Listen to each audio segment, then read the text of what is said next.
Hello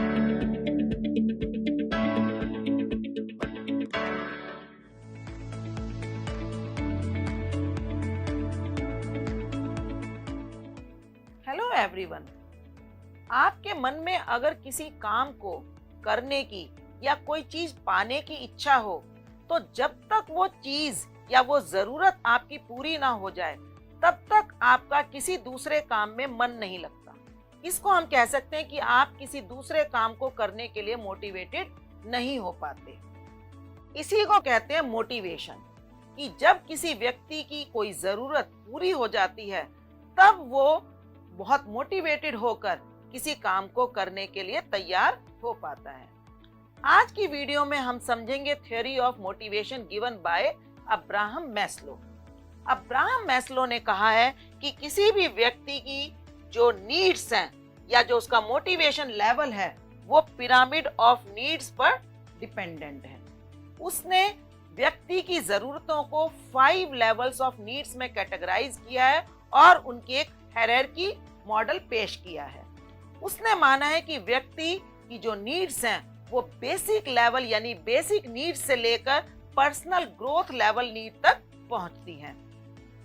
व्यक्ति अपनी needs के अकॉर्डिंगली मोटिवेटेड होता है और जब उसकी एक लेवल की नीड पूरी हो जाती है, तब उसकी हायर ऑर्डर की नीड अराइज होती है। सबसे लोएस्ट लेवल पर उसने माना है कि व्यक्ति की फिजियोलॉजिकल नीड्स होती हैं।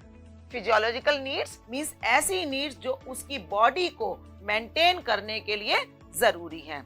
इसके बाद उसकी हायर ऑर्डर नीड अराइज होती है, that is safety needs. Safety needs की व्यक्ति चाहता है कि उसकी समाज में सुरक्षा हो और उसको किसी भी तरह की एक्सीडेंट या किसी भी तरह की हानि से उसको सेफ्टी मिले। इसके बाद अराइज होती है उसकी बिलोंगिंगनेस नीड, मींस कि व्यक्ति चाहता है कि उसका समाज में, उसकी सोसाइटी में, उसके पीयर ग्रुप में सम्मान हो और उसका वहां पर लव एंड अफेक्शन हो। जब उसकी बिलोंगिंगनेस नीड्स सेटिस्फाइड हो जाती हैं, तब उसकी हायर ऑर्डर नीड यानी कि एस्टीम नीड अराइज होती है। एस्टीम नीड्स में व्यक्ति रिकॉग्निशन चाहता है, वो चाहता है कि जिस ग्रुप में वो है वहां पर उसका सम्मान हो और उसके कंट्रीब्यूशन को आइडेंटिफाई किया जाए। और जब ये नीड भी उसकी सेटिस्फाई हो जाती है, तब हाईएस्ट ऑर्डर नीड मींस कि उसकी सेल्फ एक्चुअलाइजेशन नीड अराइज होती है, जिसमें व्यक्ति वो करना चाहता है जो वो हमेशा से चाहता था, लेकिन किसी कारण से उसको अभी तक वो पूरा नहीं कर पाया। आइए देखते हैं कि ये नीड्स क्या हैं और ये कैसे सेटिस्फाई की जा सकती हैं। सबसे पहले हम समझेंगे बेसिक फिजियोलॉजिकल नीड्स, मींस ऐसी नीड्स जो व्यक्ति की बॉडी के लिए जरूरी है, मींस उसके सर्वाइवल के लिए इन नीड्स को पूरा करना बहुत ही जरूरी है। इनको हम कहते हैं बेसिक नीड्स, जो कि मैस्लो की हायरार्की में भी बेस लेवल पर आई हैं। इसमें उसने इंक्लूड किया है hunger, thirst, shelter and sleep. Means कोई भी व्यक्ति अपनी बॉडी को प्रोटेक्ट करने के लिए या सर्वाइवल के लिए सबसे पहले इन जरूरतों को पूरा करना चाहता है, और यदि किसी व्यक्ति की ये जरूरतें पूरी ना हो और इसके बाद इन जरूरतों को पूरा कर दिया जाए, तो व्यक्ति काम करने के लिए मोटिवेटेड फील करता है।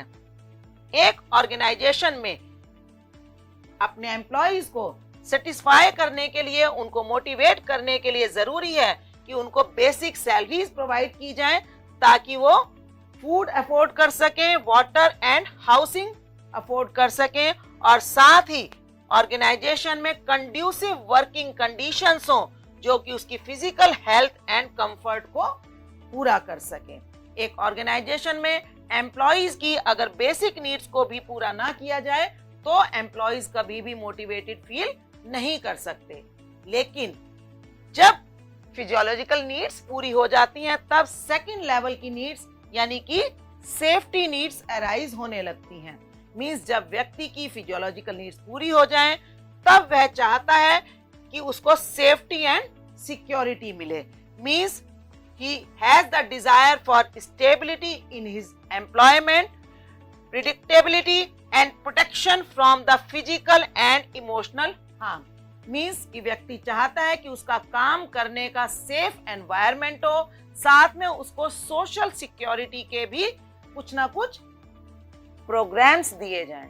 इसमें हम इंक्लूड कर सकते हैं कि उसको जॉब सिक्योरिटी दी जाए, उसको एक स्टेबल इनकम ऑफर की जाए, साथ में उसको कुछ रिटायरमेंट बेनिफिट्स भी दिए जाएं और एक सेफ वर्क एनवायरनमेंट दिया जाए ताकि व्यक्ति अपने आप को सेफ एंड सिक्योर्ड फील कर सके। और जब व्यक्ति सेफ एंड सिक्योर्ड फील करता है तो वो काम करने के लिए मोटिवेटेड होता है। लेकिन ये नीड भी बहुत समय तक एक व्यक्ति को मोटिवेटेड नहीं रख सकती। इसके बाद अराइज हो जाती है third level need, that is belongingness need. Means कि व्यक्ति चाहता है कि उसकी अपनी ऑर्गेनाइजेशन में या जिन लोगों के बीच वो वर्क कर रहा है वहां पर उसके अंदर एक सेंस ऑफ बिलोंगिंगनेस हो। मींस उस ग्रुप के साथ उसकी फ्रेंडशिप हो और वहां पर उसकी एक रिस्पेक्ट हो। This needs involve the desire for affection, acceptance and meaningful relationship. Means उस ऑर्गेनाइजेशन में उसकी अपनी एक पोजीशन हो और इसको पूरा करने के लिए एक ऑर्गेनाइजेशन को टीम वर्क प्रमोट करना चाहिए, कोलैबोरेशन एंड सोशल इंटरेक्शंस के लिए कुछ ना कुछ एक्टिविटीज करवानी चाहिए, creating a sense of community among the colleagues, कि जो भी लोग हैं, जो भी ऑर्गेनाइजेशन में काम करने वाले एम्प्लॉइज हैं, उनके अंदर एक सेंस ऑफ कम्युनिटी फील करवाई जाए और साथ ही वहां पर friendship and meaningful relationship develop करने के लिए कुछ ना कुछ इनफॉर्मल मीटिंग्स वगैरह के प्रोग्राम्स अरेंज किए जाएं। अब ये नीड भी बहुत लंबे समय तक किसी व्यक्ति को मोटिवेटेड नहीं रख सकती। जब ये नीड पूरी कर दी जाती है तो उसकी हायर लेवल नीड अराइज हो जाती है, दैट इज एस्टीम नीड। इसके अंदर व्यक्ति अपनी esteem needs means need of appreciation and recognition को सर्च करता है। वो व्यक्ति चाहता है कि उसके वर्क को रिकॉग्नाइज किया जाए और उसने जो भी काम किया है उसके लिए उसको एप्रिशिएट भी किया जाए। अब इस नीड के लिए दो कंपोनेंट हो सकते हैं। एक कंपोनेंट होता है जो उसका इंटरनल फैक्टर से अराइज होता है और दूसरा फैक्टर होता है एक्सटर्नल फैक्टर। मींस कि व्यक्ति को मोटिवेटेड रखने के लिए एक तरफ जहां उसे सेल्फ कॉन्फिडेंस और सेंस ऑफ सेल्फ वर्थ की जरूरत होती है, तो दूसरी तरफ उसे बाहर से यानी दूसरों से respect and admiration and recognition की जरूरत होती है।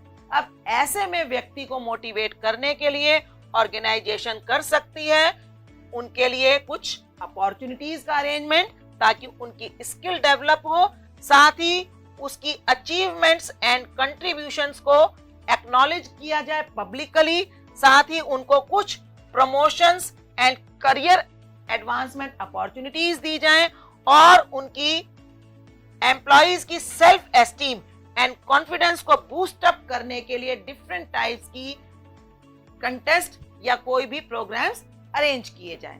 अब जब व्यक्ति की एस्टीम नीड भी पूरी हो गई तब अराइज होती है highest level of need, that is self actualisation need. इसको top of the Maslow's hierarchy need में रखा गया है और it involves realising the one's full potential, pursuing personal growth and achieving a sense of fulfillment and purpose in life। Means जब व्यक्ति सब कुछ पा लेता है तब उसके मन में इच्छा होती है कि जो उसके अंदर छिपे हुए फुल पोटेंशियल्स हैं, जिनको वो किसी भी रीजन से अभी तक पूरा नहीं कर पाया, जो वो करना चाहता है, अपनी पर्सनल ग्रोथ के लिए जो करना चाहता है और अपनी लाइफ के पर्पस को ढूंढना चाहता है, ऐसी ऐसी नीड्स उसके अंदर अराइज होती हैं जिसकी वजह से उसको मोटिवेट करने के लिए हमें और ज्यादा एफर्ट्स करने पड़ सकते हैं। ऐसे में एक ऑर्गेनाइजेशन उसको इनोवेट करने की अपॉर्चुनिटीज दे सकती है, मींस उसको ऐसे प्रोजेक्ट्स में रख सकती है जहां पर इनोवेट करने के इनोवेशन की अपॉर्चुनिटीज हो, साथ में उसको डिसीजन मेकिंग में ऑटोनॉमी दी जा सकती है और साथ ही उसको फर्दर करियर में और ज्यादा एडवांसमेंट की अपॉर्चुनिटीज देकर ऐसे व्यक्ति को मोटिवेट किया जा सकता है। और अब हम देखते हैं कि मैस्लो की जो थ्योरी है, उसकी जो नीड्स हैं, उसको हम किस तरह से अपनी ऑर्गेनाइजेशन में अप्लाई कर सकते हैं। इसके लिए जरूरी है कि सबसे पहले हमारे जो एम्प्लॉइज हैं, जिसको भी हमें मोटिवेट करना है, उसकी नीड्स के लेवल को समझा जाए ये असेस किया जाए कि उसकी किस लेवल की नीड पूरी हो चुकी है और किस लेवल ऑफ नीड पर वो इस वक्त खड़ा है। इसके बाद उसके अकॉर्डिंगली हम उसकी स्ट्रेटजीज बनाएं ताकि उस व्यक्ति की जो नई अराइजिंग जो नीड है उसको भी टाइमली पूरा किया जा सके। इसके बाद हम हायरार्की से रिलेटेड जो भी उसकी ऑर्गेनाइजेशन में हायरार्की है उसके अकॉर्डिंगली उसके लिए इंसेंटिव प्रोग्राम्स भी डिसाइड किए जाएं। साथ ही करियर डेवलपमेंट अपॉर्चुनिटीज दी जाएं और सपोर्टिव ऑर्गेनाइजेशनल कल्चर डेवलप किया जाए। मींस कि ऑर्गेनाइजेशन व्यक्ति के कामों को और उसकी इच्छाओं को सपोर्ट करे। और अब आपके लिए टास्क है, आपको दिए गए हैं 2 सिनेरियोज जहां पर व्यक्ति की कुछ नीड सेटिस्फाइड नहीं है। आप इनको केयरफुली स्टडी कीजिए और बताइए कि उनका कौन सा लेवल ऑफ नीड इस वक्त चल रहा है और कैसे मैनेजर्स उनकी इन नीड्स को एड्रेस कर सकते हैं। उम्मीद करती हूँ आपको मैस्लो की थ्योरी ऑफ मोटिवेशन अच्छे से समझ आई होगी और इसी तरह की वीडियोस लेकर मैं आपसे मिलती रहूंगी। तब तक के लिए हैप्पी लर्निंग।